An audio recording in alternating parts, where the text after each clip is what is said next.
Good afternoon, everybody. I'm very excited to present to you today some new research from our lab looking at TLR4 and TLR5 as new biomarkers for the development of the systemic inflammatory response syndrome in patients undergoing major hepatobiliary surgery. So the scope of the problem is really huge. We know that up to 2/5 of patients undergoing major hepatobiliary surgery develop any complication. But right now, we can't predict who these patients will be. What we're really interested in is a systemic inflammatory response syndrome, or SIRS. Why? It's because it's associated with a 7-fold increase in mortality in all inpatients. And we also know that early detection lowers mortality significantly for these patients. However, right now, we're relying on signs and symptoms to develop before we diagnose SIRS.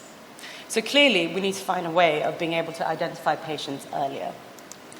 So we chose to look at toll-like receptors, and these are transmembrane pattern recognition receptors, and they sit on the cell surface of many inflammatory cells, and they're part of the innate immune system. They all recognize different ligands, so we chose to look at TLR4 and TLR5. TLR4 is activated by lipopolysaccharide, a component of gram-negative bacteria, and TLR5 is activated by flagellin. Once these ligands bind, this starts a signaling cascade, resulting in the activation of downstream transcription factors, and these then translocate into the nucleus and causes a transcription of pro-inflammatory cytokines, including IL-6, which could then lead to the SIRS and even death. So what we asked ourselves is can we identify patients who are likely to develop SIRS post-operatively before it becomes clinically apparent? And the simple answer is actually yes. In our discovery study, we showed that if we take blood from patients undergoing major hepatobiliary surgery, isolate the monocytes, and run them through a flow cytometer, we find that TLR4 and TLR5 are expressed on the cell surface more in patients who will develop SIRS as early as post-operative day 1. So yes, we believe that TLR4 and TLR5 expression is increased in patients who will develop SIRS, and this will happen before any signs and symptoms.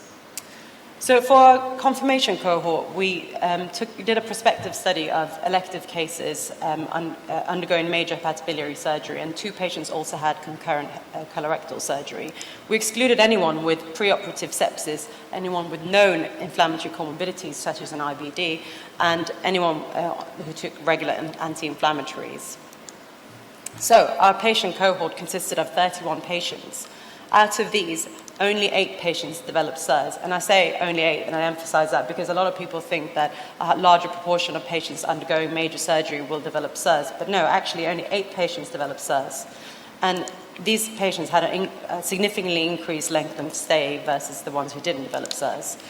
So in the patients that developed SIRS, the median day of detecting this was day 6.5, and we often found an infective source as listed on the slide. And what's really important to note is that there was absolutely no difference in these patients' characteristics and no difference in their preoperative hematology or biochemistry. And there was also no difference in their early inflammatory markers as shown in this slide.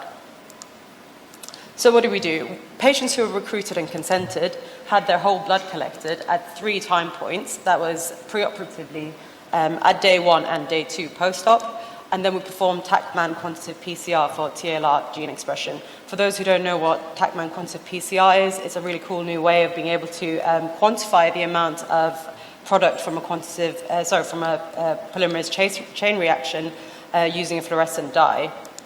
We also performed ELISA immunoassay for the amount of the pro-inflammatory cytokine IL-6, and we analyzed patients' nodes using EPR, and we defined SIRS using set criteria that was shown on the slide previously. So we found that IL-6 is increased in patients who will develop SIRS as early as day 2 post-op. But we also found that in all patients, SIRS or no SIRS, we had an increase in TLR4 and TLR5 expression post-operatively. But what's really interesting is that in those patients who will develop SIRS, on the second post-operative day, there's a significant increase in TLR5 gene expression compared to those who won't go on to develop SIRS. And I would like to stress that this is before any signs and symptoms have developed. So I just want to take you back to our discovery cohort, which was 39 patients who were very similar from the same hospital, and they were all undergoing major elective surgery, hepatobiliary surgery. And again, we collected their bloods at the same times as the other patients, but in these patients, we isolated their monocytes from the bloods. And in this group, 12 patients developed SIRS on median day 6, and again, they had an increased length of stay versus those patients who didn't develop SIRS. So in these patients, if we isolate the monocytes and treat them with the ligands of TLR4 and TLR5, we find an increased hyperresponsiveness to IL-6 production compared to those who don't develop SIRS, and this indicates that these monocytes are hyperresponsive to the stimuli.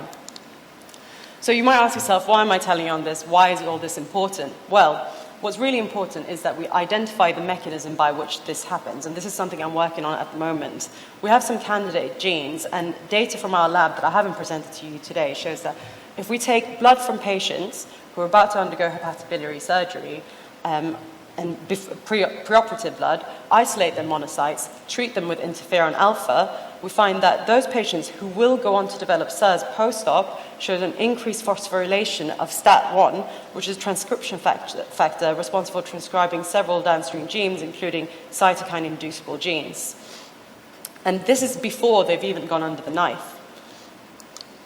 So if we can, so what I believe is that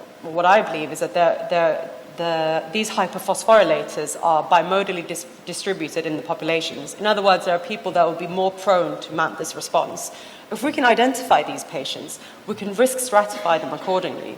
And once we've risk stratified them, we can target their therapies earlier. We can introduce antibiotics, we can introduce steroids, we can even introduce TLR inhibitors earlier if we know that they're prone to this kind of reaction. So, just a quick summary. I showed you that TLR4 and TLR5 is increased in all patients undergoing major hepatobiliary surgery. However, those who will go on to develop SIRS show an earlier increased expression of both TLR4 and TLR5, and this, we believe, is due to a hyperresponsiveness of the innate immune system in some patients, and we're looking for these patients now. Thank you very much.